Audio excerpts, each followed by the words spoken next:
Hello, beautiful people, and welcome to the Black Psychologist Podcast, also known as the eighth wonder of the world.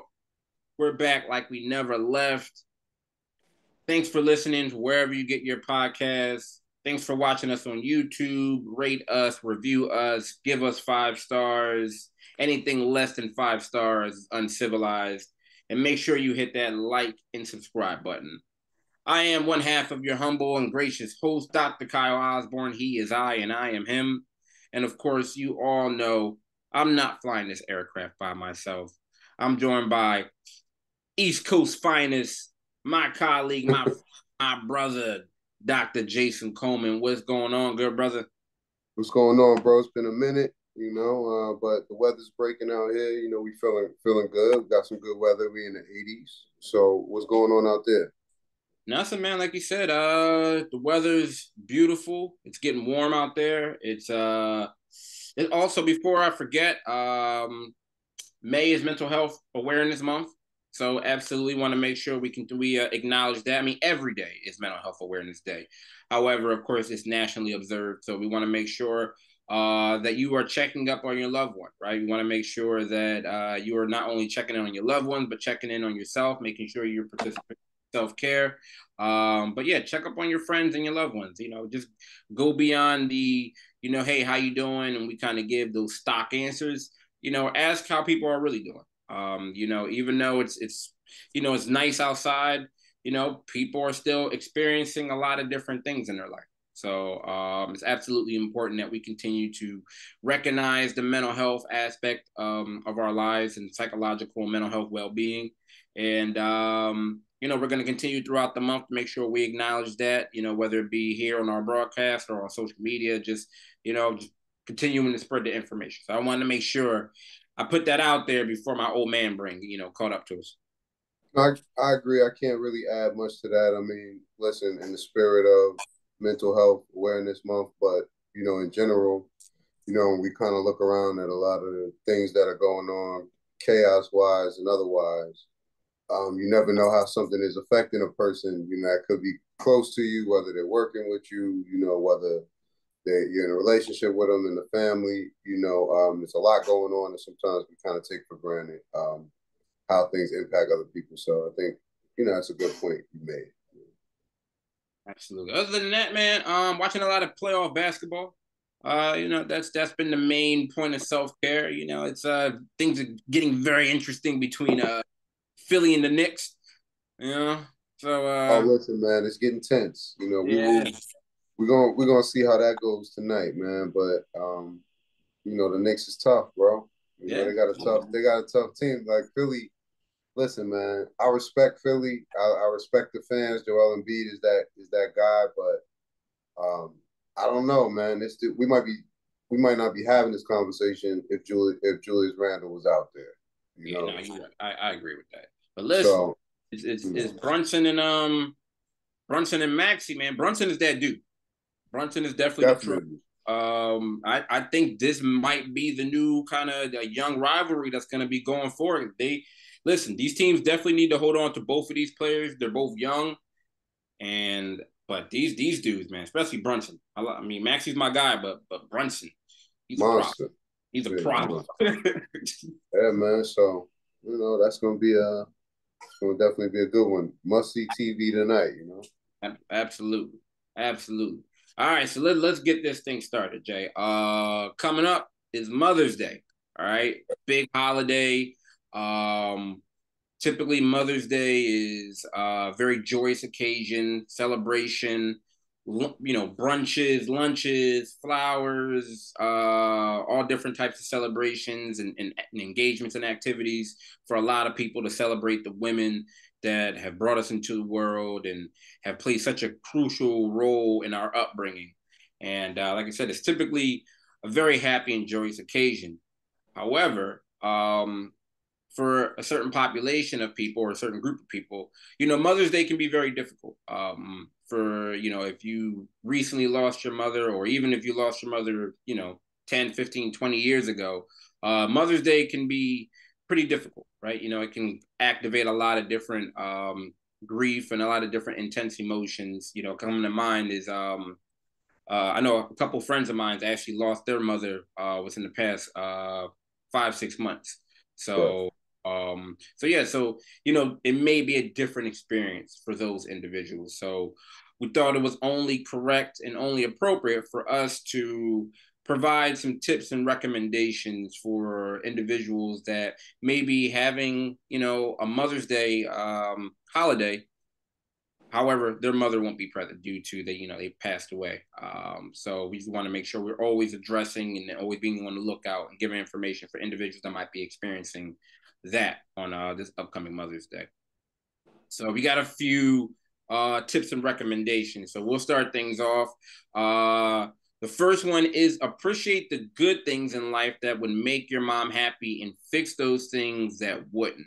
Um, so for me, a lot of people, of course, I'll also be speaking from personal experience. A lot for those people that don't know, I lost my mother about 20 years ago in 2005 from due to complications of lupus. And so, Mother's Day, just kind of as the years have gone, have been, some have been tougher than others. As like we've talked about in previous episodes, Jay, Yeah. grief is a very individualized process. So, but this is something that I can identify with is appreciating the good things in life. For me, it was always kind of taking gratitude or practicing gratitude and kind of taking inventory of like the positive things that I know that she really enjoyed and found important. So like education, right? Education. My mom was a teacher, so being educated, in our field, continuing to learn is something that I knew and know that she would appreciate. I know it was something Right. that she cared about. And those are just kind of making sure that I, continued to practice some of the values that she instilled in me. So that's something that I think others can do also in that situation is just continuing to look at some of those things that made mom proud or that she found important and continue to do those things on that day and just kind of take an inventory because that can kind of get lost in the shuffle, those everyday responsibilities. I mean, I agree. I kind of just to branch off, like, my suggestion to people would be, again, similar to what you said, like to find a way to honor the person, right? Like reflecting on their values and what, kind of they meant to you. And that's a perfect way to do it. There's, obviously everything is going to be individualized depending on the relationship with the person. So, it could be doing an activity that you engaged in, together or, kind of just reflecting on, how the person impacted you or going out, eating, having a meal that the person appreciated, anything you could do to honor that person. But I think like with a lot of different things, um, you got to kind of focus on like pre-planning is probably one of the best things you can do, although it's difficult.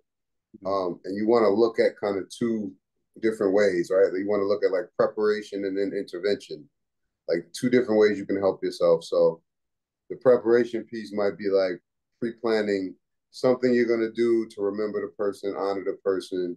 And then the intervention is like, okay, you really don't know how you're going to feel on that day. So maybe calling a friend to come check on you, a family member to come check on you, right? So in the moment, if you need something, right, you can do that or have it somewhere you can go or something you can do in the moment to distract yourself or ground yourself, right? But I think like with most things, it's a combination of those two things, right? So you want to do some preparation in terms of reaching out or, whatever you might do to make yourself comfortable and then have some things in the moment that you can kind of reach for or kind of lean into as well. Absolutely. And that takes us to our next recommendation or tip is reaching out to siblings or family members. Um, Absolutely. I know that's been helpful for me, reaching out to my brother. Um, even though we grew up in the same household, of course, had the same, mom and dad, it was still we still had different relationships, right? With or different connection, like with mom. Like even though he's my older brother, it's still we had our own different kind of nuances between our Right, relationship with our mom. And so even siblings and family members don't always grieve the same, also depending on the relationship. So right. um, I totally recommend, reaching out, like you mentioned, um, to your sibling, to a cousin, whoever the case may be. So, whatever emotions that you're experiencing, you're not experiencing that on your own. It's also a situation where you guys get to, you get to check on that person, right? You guys are checking on each other because it is, we want to have that collective type of connection and just kind of check on one of another. So absolutely, you And hit the nail and right on the head. Is reaching out to family. and listen, just to kind of add to it, if you're a person who hasn't lost a parent, right? Like if you're lucky enough to be that person, then you gotta try to look at it from the other perspective and maybe, do some actively reaching out to people and friends that you know that might have lost a parent, right? Because if Absolutely. you're lucky enough to haven't lost a parent yet, right? Because inevitably everyone will lose a loved one, you know, and at that time you're going to want that support, whether you are the type of person that's willing to ask for it or not. So for the people who are lucky enough to have their, family unit intact for however many years, that's going to be, then, reaching out to people that that don't have that support anymore, that's something that, kind of add to the mix as well. Sure. Staying with the communication aspect of it is reaching out to like other moms in your life, right? So if they're like sister or you have friends that are also moms or aunts, whatever the case may be, reaching out to them. Like we all have other mother-like figures that might have been in our life or that we cherish. So it's important that you reach out to them. I know there's a group of friends that that I know that I'm absolutely going to reach out to them and just wish them a happy Mother's Day and continue to acknowledge, the work that I've seen them do, right? Seeing that they're great moms in their own right and things that they do. So it's always important to you reaching out to them, even though you're not able to, celebrate individually with your mother. It's still good practice to reach out to, friends of yours or other different moms in your life and just kind of check on them. Um, and then touch base with them and wish them a happy Mother's or even celebrate with them. So I absolutely stay with that communication piece that you were just talking about, and reaching out to other moms. Yeah. And just to kind of mirror some of the things we said when we were talking about holidays and loved ones, you want to kind of manage your surroundings, right? You don't know how you're going to feel, so you might want to take a social media break on that day, right? You might want to pre-schedule some activities, right? You might want to visit that surrogate mom or mom figure, you know, but you want to put things in place that you can do beforehand and kind of on that day because you don't know what kind of reaction you're gonna have. So, yeah. Yeah, definitely. That distracting or kind of immersing yourself, like you're saying, Jay, like in enjoyable activities or having a plan. Like for me, kind of gotten not so much of a tradition, but kind of maybe informally. Like what I'll be doing is going up to New York and seeing a play. Like we've done that for the past couple years on Mother's Day. Going to check out MJ the musical because I've heard Okay. nothing but dope I things. heard good things. Yeah. Yeah, so definitely gonna check that out. And just like you said, it allows me to just distract myself. Every year is different in regards to, for me for Mother's Day, and of course it's gotten less intense, just kind of going through my own grief and just kind of as an evolution. But there are certain periods of the day where I feel maybe a little bit more down, or just kind of there might be a song or something that might kind of activate it. So, like you said, intentionally distracting myself, right? Immersing myself in something that's also going to be enjoyable, so it kind of gets me out of my element. And I'm going with people that I care about. So yeah, like you said, putting it in plan, having now already kind of scheduled because you don't know, right? What day, what the hour is going to look like from hour to hour. So absolutely, you don't want to immerse yourself and distract yourself. Another one was also supporting a cause or like doing an activity that was important to your mom. So for me, like I mentioned earlier, my mom passed away due to complications of lupus. And so literally right before her passing, she got involved with the Lupus Foundation of Philadelphia or with the tri-state Okay. area. So I remember we went to a walk, one of the lupus walks that October, before she passed the following February. And ever since then, we've been doing the walks. Like we've been involved with the walks, with the things. I did my dissertation on with female lupus patients and kind of their quality of life and coping skills and things of that nature. And so just kind of working with their, with their foundation. And so what we're gonna do actually this coming weekend is that they have a lupus walk in at MetLife, right out there in North Jersey. That Right. they like the New York Jets players are actually gonna be there. My brother's a Jets fan. I don't know why. That's a whole nother story and conversation. I think it's honestly like a method of self harming, but whatever. You know what I mean? So they, we go up there. It's a big thing. We go to the stadium. It's walks for a good cause. The players are there. They have a lot of different information and things. Like it's just a good time. So that's a way that we continue to support the research and endeavors that we know is important to her, and kind of making hopefully some headway in finding a cure for lupus. But yeah, doing an activity or a cause that commemorates your mother, right? Something that they found important is also a way of rewarding, like you mentioned earlier, like honoring, your Yeah, mom memory. You know what I mean? that's dope, man. That's dope. Another one is ask questions about her. Jay, I felt like this was pretty funny through the years, right? Like typically we know our mom just as mom, right? Like we know her just as mom, our caretaker, the person that provided for us, and so on and so forth. But it's always funny if you ask like your aunt and your uncles, or like people in that age group that knew your mom before you were around, and then you get to hear those stories, Right. bro. Listen, man, like you get to see when you hear her ask questions about, your mom's life, even like prior to you being involved, and you start to learn about things that like you get to see her more as like a person and things that, things that she was involved in.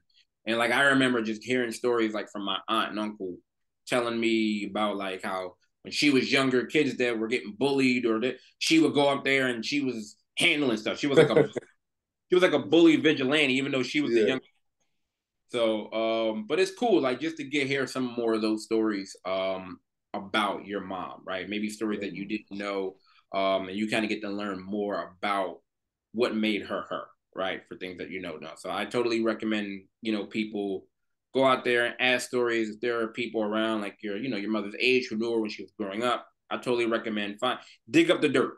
Go up there and find out, see what's going on, what made mom who she was before, she settled down and had you and stuff. Yeah, because they're gonna love to tell you. You know how Oh it goes. yeah, yeah. They're gonna love to dish that tea.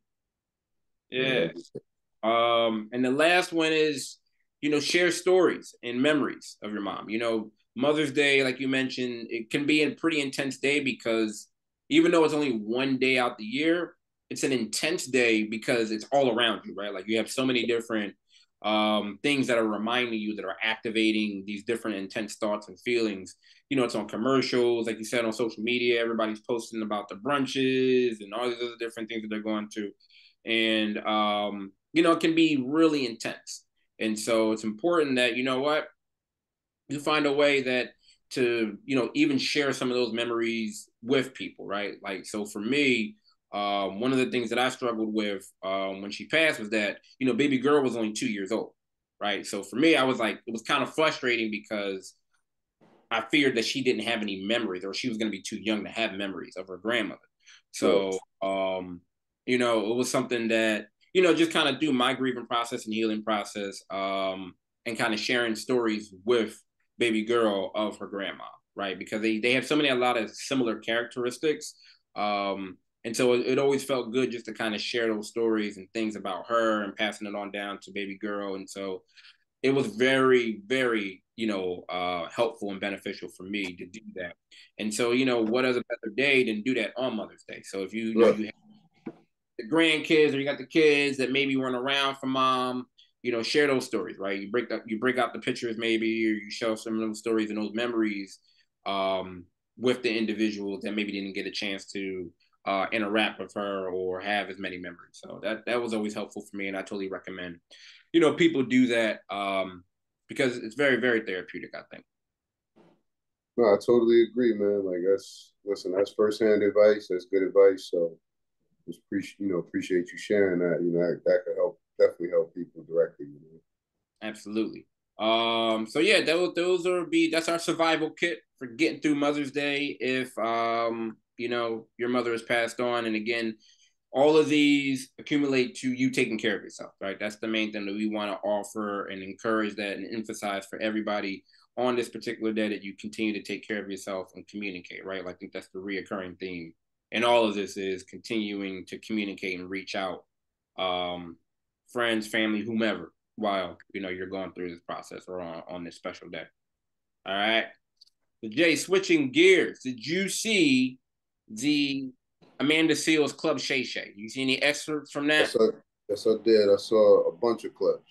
All right. So Amanda Seales, for those of you that didn't get an opportunity to see the interview, Amanda Seales is a media personality and a comedian. A lot of people know her from the show Insecure. She's one of Issa's friends. Again, like you said, she's also a comedian. She has a radio show, and she was on Club Shay Shay last week, and had a range of interesting topics, but the one that stood out for us was that she spoke about autism and her diagnosis or her history or her experience and so on and so forth. And so I'm going to play a clip from what she spoke about during her interview about autism. And then there's going to be another clip I'm going to play about how she went to Instagram talking more about her autism experience and so on and so forth. But so let me get this queued up real quick.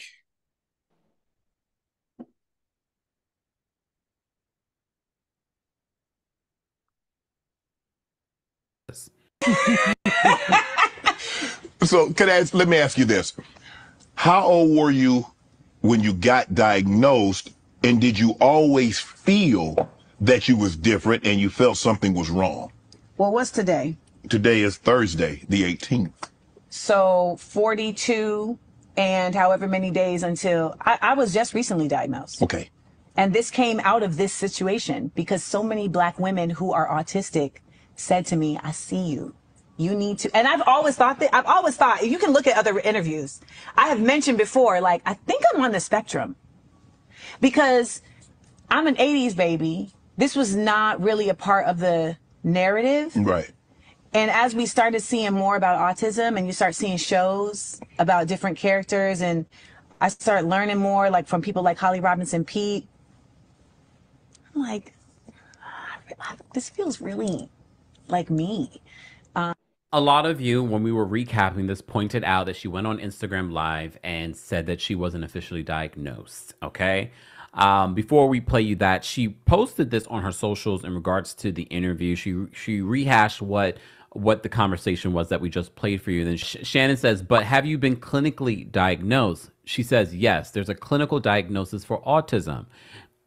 He then hung his head and exhaled in frustration because I did not answer his question.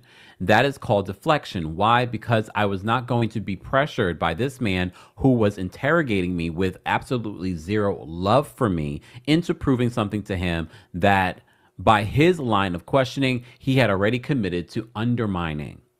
Well, some people have. All right. So here's the follow-up. So she went on IG, like not even maybe a day later, and was like providing or expounding on her quote unquote diagnosis. There we go. Media. They cut out at the end, he was asking, no, I have not been clinically diagnosed by a doctor because I'm not paying $10,000 to do that. And most people will tell you that at this age, you don't need a clinical diagnosis in that sense.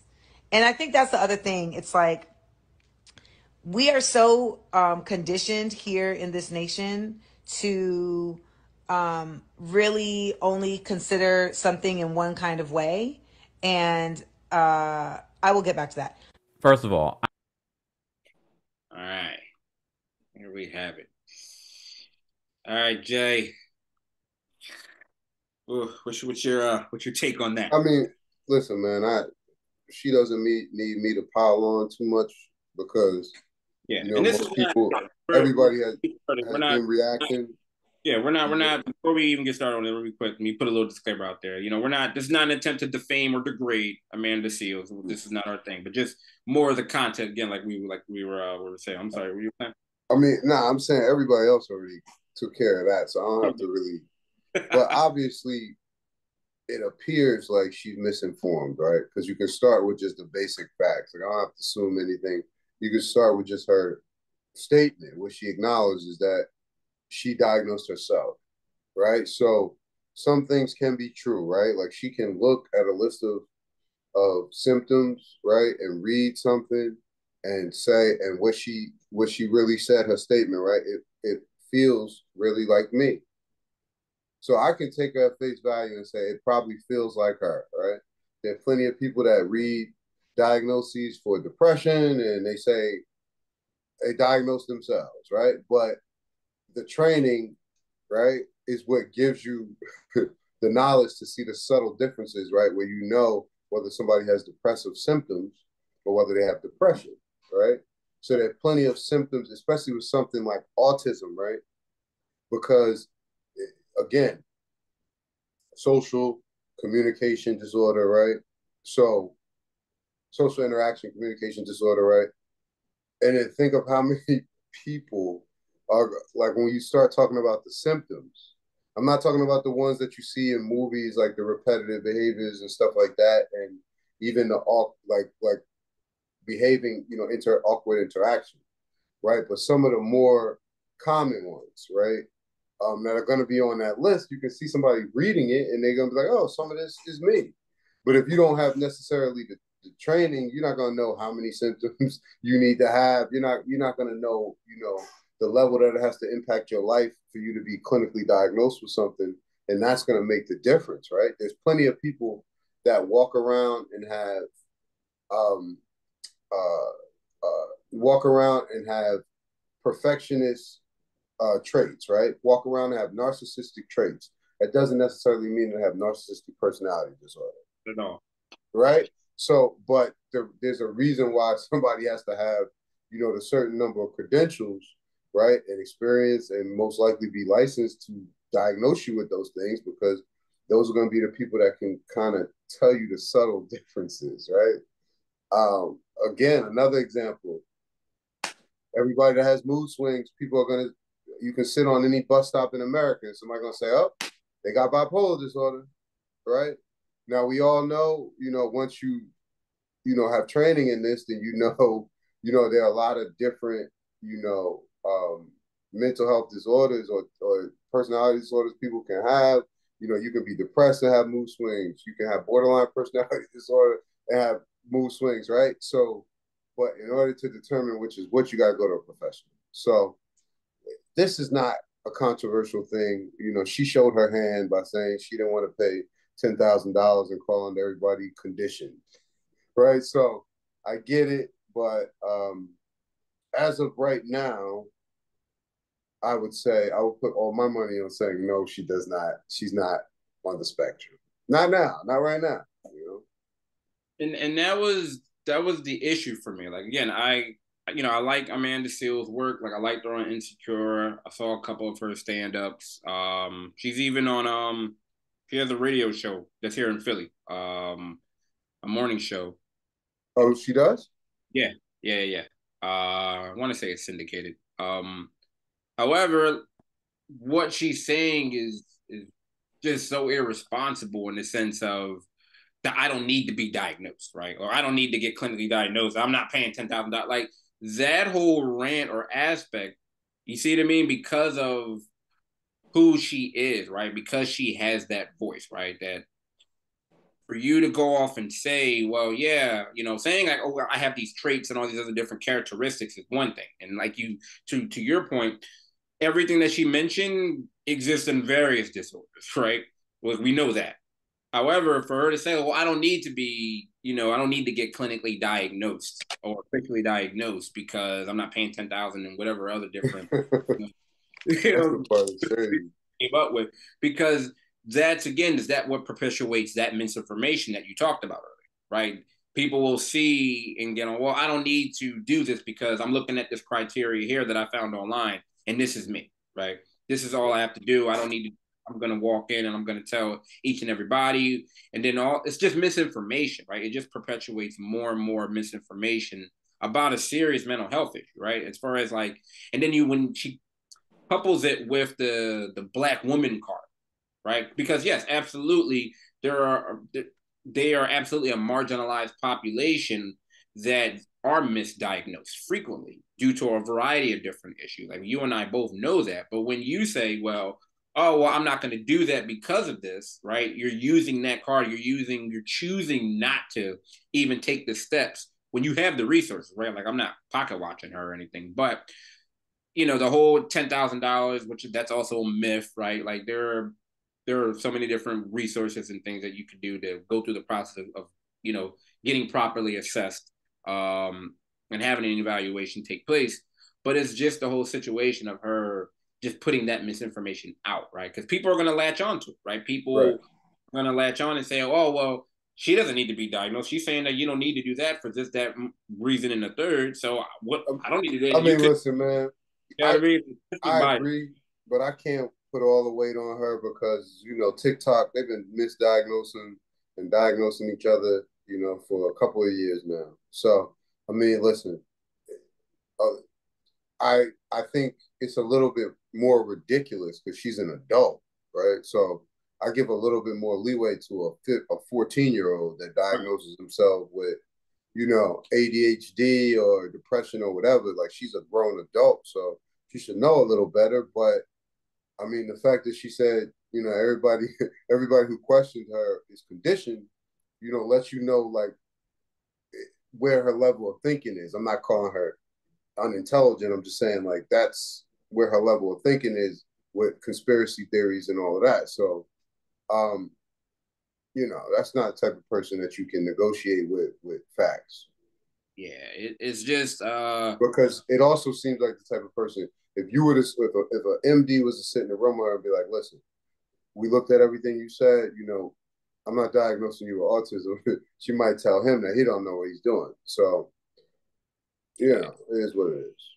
yeah. It's a situation to everyone out there. Absolutely, like it's perfectly fine to look at whatever the criteria for these diagnoses are. And if you like you mentioned earlier, if you have a serious concern, go see a clinician, right? Go see a professional clinician if you are having these concerns about your mannerism, your characteristics, symptoms that you may be experiencing. Please go out and get evaluated by a medical physician or a clinician such as myself and Jay. This is why we're here, right? This is the reason why, especially our community, it's this type of thought process that has gone on for way too long. And this is why we got in the business, is to provide education, to provide information, and to help, right? So, you know, please don't follow this by any means. Don't go into the self-diagnosing route. Please go out, talk to your clinicians, your providers. There's a lot of different ways. It's not always that myth that gets perpetuated also that are so expensive and they're just going to misdiagnose you anyway, or they're here for money or whatever the case is. Like, this is what health we're talking about, right? Like, especially again, it's Mental Health Awareness Month. So this is what we're talking about in finding correct information from a well, trained, credentialed clinician that can help you get to the bottom of what you're experiencing, right?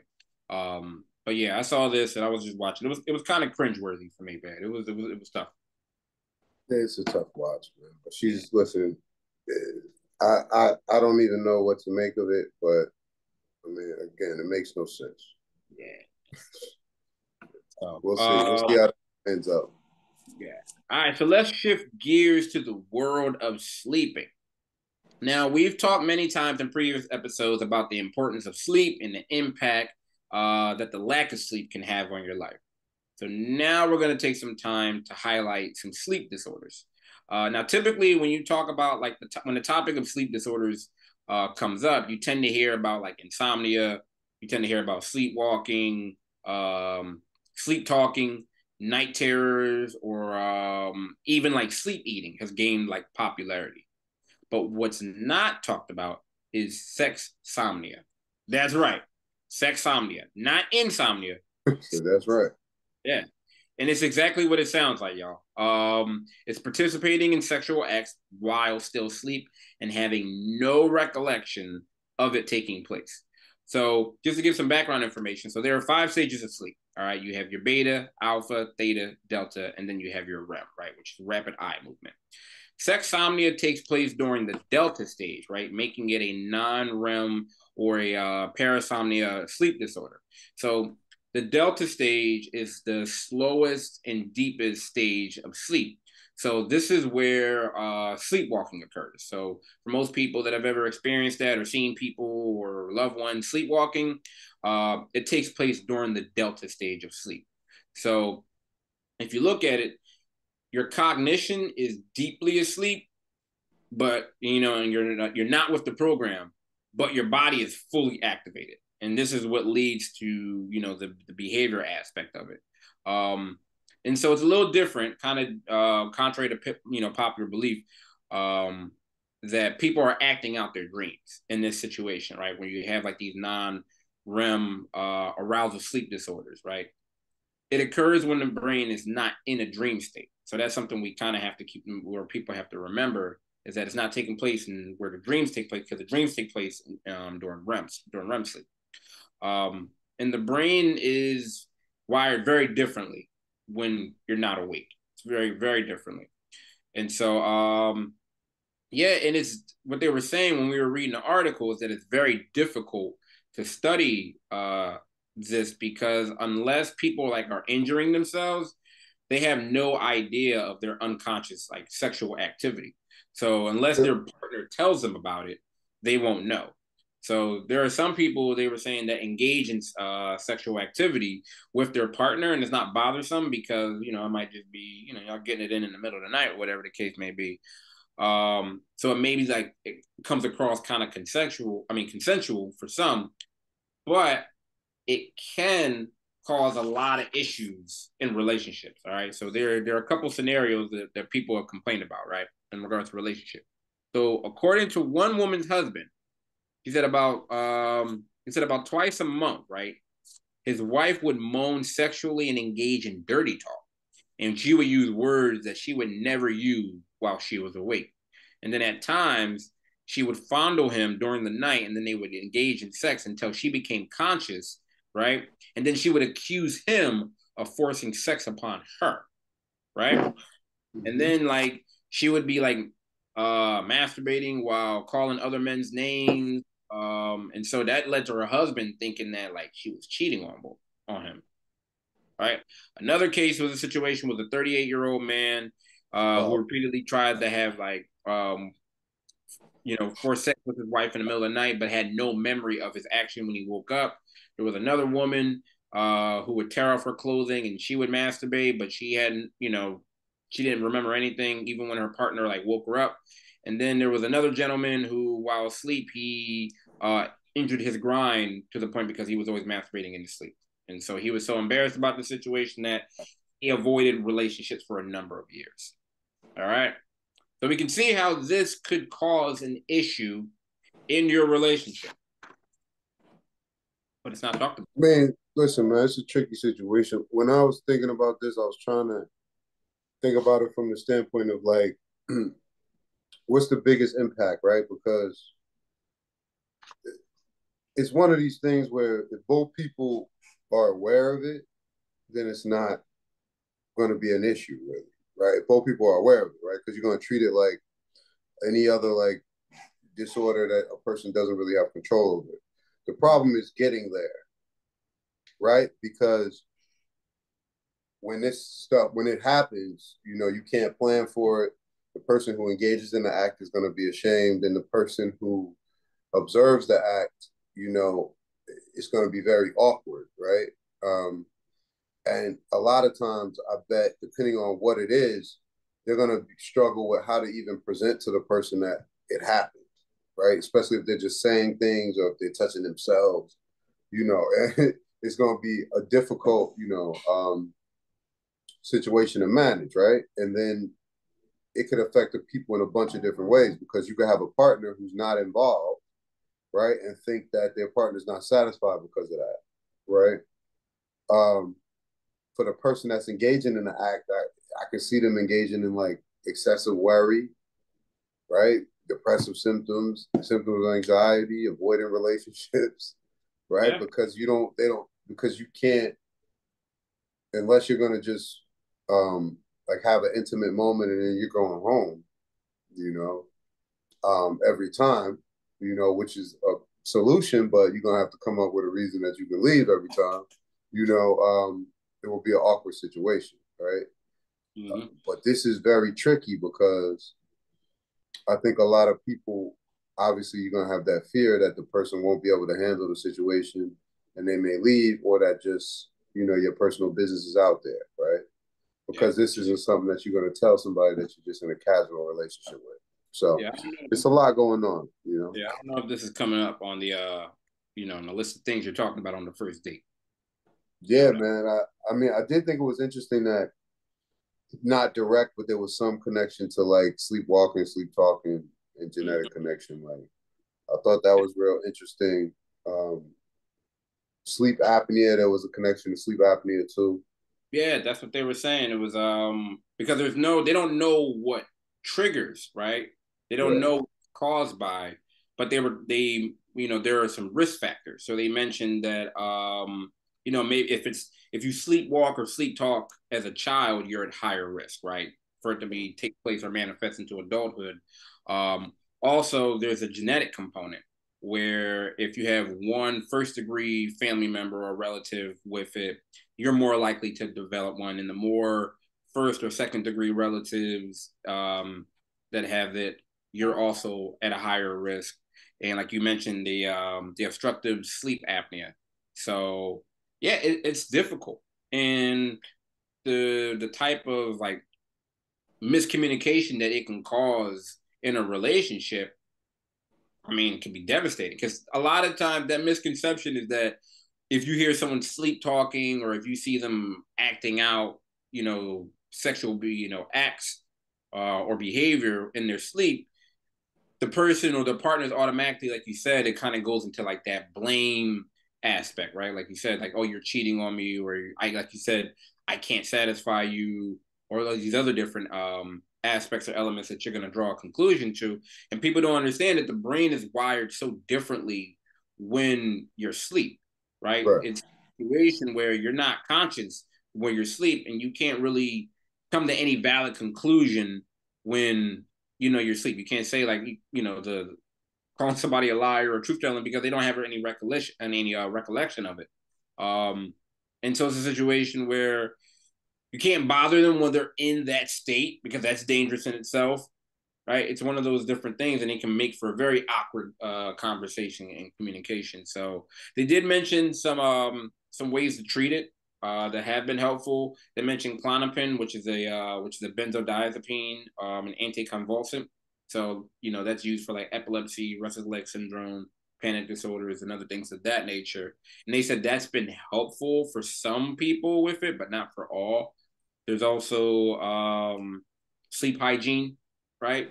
Doing whatever you can to adjust your sleep pattern, educating yourself, like we talked about the condition itself, which can also high stress that we know pretty much exacerbates everything, right? right, There were individuals that quit or reduced quit their high stress jobs, and they realized it made a difference in their sleep patterns and the frequency in which they were experiencing some of the symptoms. So it's one of those things. It's interesting. I mean, I'm speaking from a place of privilege because I don't experience it, so I could say it from one end.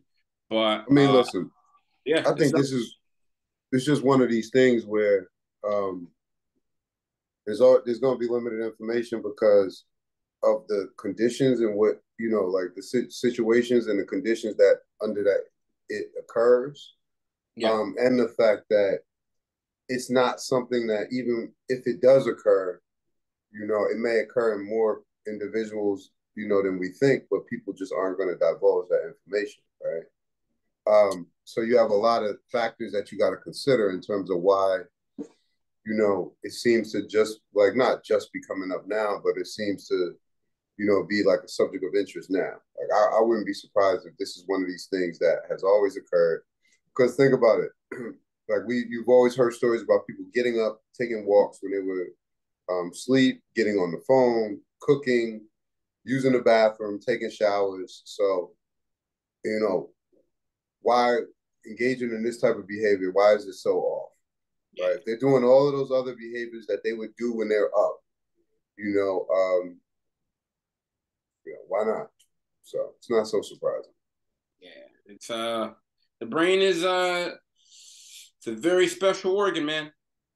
Yeah, that's why we promote brain health. Got to make sure you're taking care of it. The communication aspect is very important, and so is the education piece. So, yeah, it's very very interesting. So we'll continue to monitor, the different studies that are surrounding this, and I imagine the numbers are going to grow. But you do have like that probably that embarrassment factor that's kind of continuing to allow it to be probably go underreported because how many people are gonna, disclose that this is what they're experiencing. No, Probably I not. agree. Yeah. I agree, man. But yeah, that about does it for today. Anything else before we get out of here, Jay? No, just as always, we want to thank everybody who takes the time to listen. Appreciate it, and we're gonna keep the content coming. We got a summer coming. We got this good weather breaking, so we got time. Appreciate it. Just thankful for everybody that listens. Yeah, we appreciate all the first-time listeners checking in with us.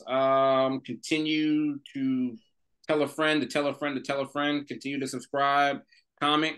Definitely, we appreciate the feedback from you guys. We're constantly striving to get better. So the only way that's going to happen is we continue to get feedback from you guys. So we appreciate all the interaction, all the suggestions, the recommendations, and like Jay said, we're going to continue to pump out this content for you guys. So again, continue checking on your relatives, on your friends. Mental Health Awareness Month is definitely in full effect. So continue to take care of yourselves. Take inventory of the things that are important to you and managing your stress levels. And yeah, that's about it, Jay. Till Until next next. time. All right, bro. All right. Later, man. Later.